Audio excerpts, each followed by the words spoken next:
Hunger, I believe, is even more important than intelligence. Intelligence is so important, but there are a lot of very intelligent people that never maximize their capability. How many know somebody very smart that can't fight their way out of a paper bag? Say aye. So intelligence is so valuable, but hunger is even more. And if you've come to a program like this, I know the hunger is there. But the second thing it requires is a massive amount of energy. Because what I've found in life is many times people have the ability to do things. They know what to do, they just don't do it. And a big part of that is energy. So when I was back there feeling the energy, we've got the music, it's so quiet in here. You're being quiet right now. Most of you are doing what you've done most of your life when you went to an education environment. And what is that? You're now learning the way you did when you went to a 20th century school. In a 20th century school, what do we learn? The bell rings and what are you supposed to do? Immediately report to your what? Position. And when you get to that position, you're supposed to sit down and start a conversation with the people around you. Is that right?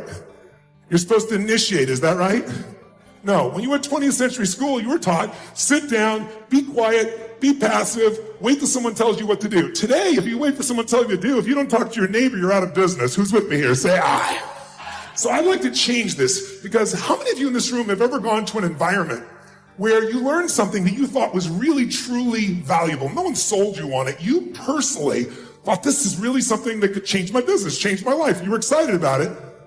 But when you went home, you literally never applied a bit of what you've learned. Who's ever done this before? Raise your hand, say aye. Oh, come on. If you're not raising your hand, you lie about other shit too. Raise your hand, say aye.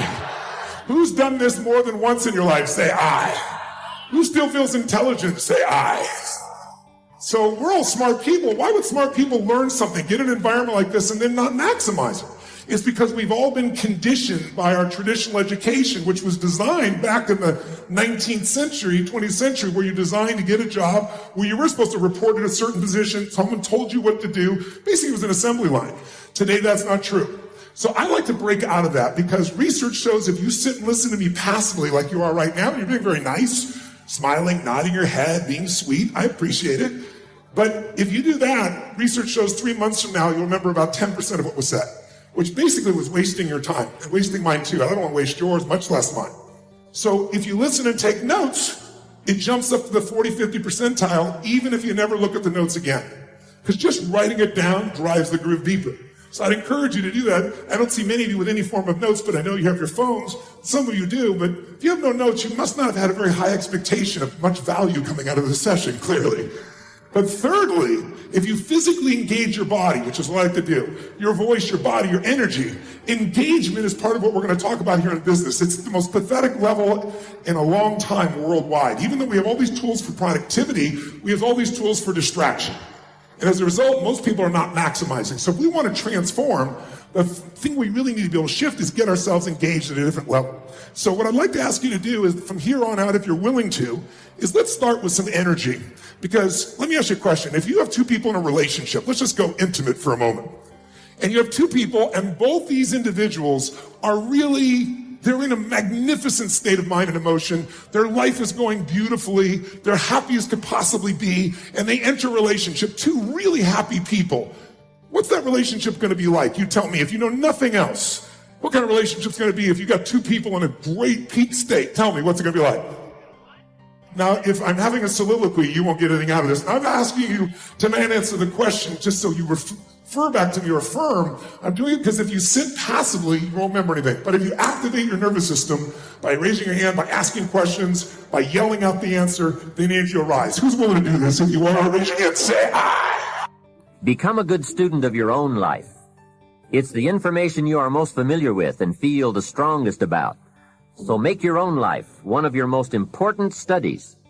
And in studying your own life, be sure to study the negative as well as the positive, your failures as well as your successes. Our so-called failures serve us well when they teach us valuable information. They're frequently better teachers than our successes.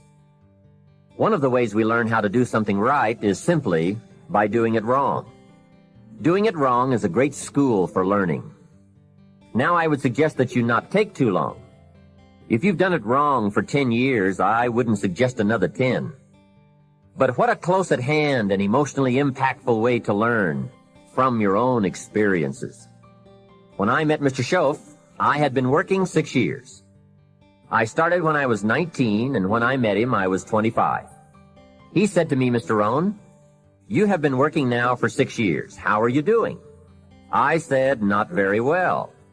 He said, then I suggest you not do that anymore.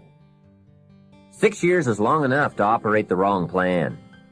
Next he asked, how much money have you saved in the last 6 years? I said, not any. He said, who sold you on that plan 6 years ago? What a fantastic question.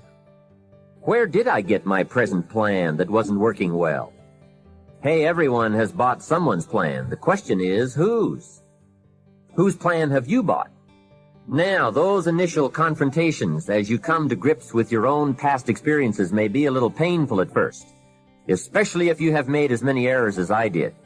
But think of the progress you can make when you have finally confronted those errors by becoming a better student of your own life. Now, the next way to learn is from other people's experiences. And remember, you can learn from other people whether they have done it right or wrong. You can learn from negative as well as positive. The Bible is such a great book because it is a collection of human stories on both sides of the ledger. One list of human stories is called examples. Do what these people did. And the other list of human stories is called warnings. Don't do what these clods did. What a wealth of information. What to do and what not to do. I think it also means, however, that if your story ever gets in somebody's book, make sure they use it as an example, not a warning. There are 3 ways to learn from other people. The first is to listen to the cassettes and read the books by and about people who've accomplished great things. All the successful people I know and work with around the world are good readers. They just read. They are so curious that they are driven to read because they just have to know. It is one of the things they all have in common. Here's a good phrase. All leaders are readers. And they use cassette programs too, especially while they're in the car or during other times when they can't read. Cassettes can help all of us easily pick up new ideas and new skills. Now, you don't have to read or listen to educational cassettes half the night. Although if you're broke, it's a good place to start. But here is all I ask, just 30 minutes a day. That's all. Stretch it to an hour if you can, but at least 30 minutes. Half rich isn't bad. 30 minutes. Hear or read something challenging, something instructional, at least 30 minutes a day. And here's the next key. Every day. Don't miss. Miss a meal, but not your 30 minutes. Hey, you can get along without some meals, but you can't get along without some ideas, examples, and inspiration.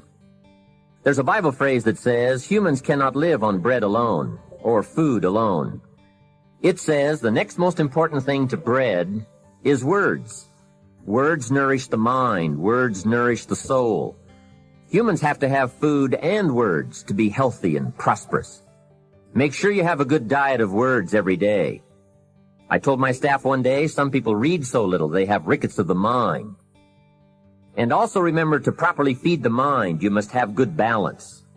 Don't just read or listen to the easy stuff. You can't live on mental candy. Here is a thought. Why not call good books and cassettes tapping the treasure of ideas? That's it. Tapping the treasure of ideas, like you're doing with this program. And if somebody's got a good excuse for not tapping the treasure of ideas for at least 30 minutes every day, or spending the money and getting the books and cassettes, I'd like to hear it. Some excuses you wouldn't believe. I say, John, I've got this gold mine. I've got so much gold, I don't know what to do with it all. Come on over and dig. John says, I don't have a shovel. I say, well, John, get you one. He says, do you know what they want for shovels? Hey, invest the money. Get the cassettes and books. The best money you can spend is money invested in your self-education. Don't shortchange yourself when it comes to investing in your own better future. Mr. Schoaf got me started on my library when I first met him. He said to me, become self-educated. Standard education will get you standard results. Check those numbers and see if that's what you want. And if it isn't, if you want something better than standard, you must become self-educated. So I went to work on my library, and I now have one of the best. Schoaf said repetition is the mother of skill. And if you could have seen my bank account at the time, you would have known I needed lots of that kind of repetition. Some of the ideas in that book made major changes in my life. As I look back now, the book was worth thousands, and I bought it for pennies. I learned a very valuable lesson. There can be a great deal of difference between cost and value. Before I met Mr. Shoaff, I used to ask, how much does it cost? After I met him, however, I soon learned to ask, how much is it worth? I started basing my life on worth instead of cost, and everything changed. Remember, don't be a follower, be a student. Someone says, I read this book. Should I follow? And the answer is no. Read at least 2 books and make up your own mind. Don't be a follower, be a student.